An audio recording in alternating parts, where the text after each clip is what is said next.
ঠিক কিনা? বৃষ্টি পাঠায় কে? বৃষ্টির মালিক কে? বিশ্বনবী আকাশে মেঘ দেখলে বলতেন আল্লাহুম্মা সাইয়্যিবান নাফিআন, হে আল্লাহ তুমি ভালো বৃষ্টি দাও। কারণ এই বৃষ্টি দিয়েও আল্লাহ অনেক জাতিকে ধ্বংস করেছে। বৃষ্টি দিয়ে মানে অতি বৃষ্টি দিয়ে আল্লাহ বন্যা দিয়ে গোটা দুনিয়াটাকে ভাসিয়ে দিতে পারে কি পারে না? এজন্য মেঘ দেখলে এত আনন্দিত হয়ে না, বৃষ্টি দেখলে অনেকে গান বাজায়, আছে না নাই? এই বৃষ্টি ভেজা রাতে তুমি চলে যেও না, গান গায় না? আপনি আল্লাহর কাছে দোয়া করবেন আল্লাহুম্মা সাইয়্যিবান নাফিআন, আল্লাহ তুমি বরকতের বৃষ্টি দাও। আল্লাহুম্মা গাইসান মুগীসান মারিআন মুরিআন নাফিআন গায়রা দার।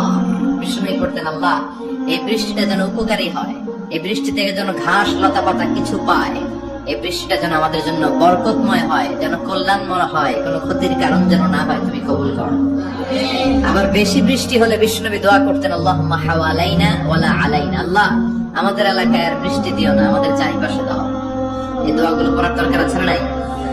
আল্লাহ যা বৃষ্টি দিবে এটা যেন আমাদের কল্যাণ হয়, আমরা পড়ে আমিন।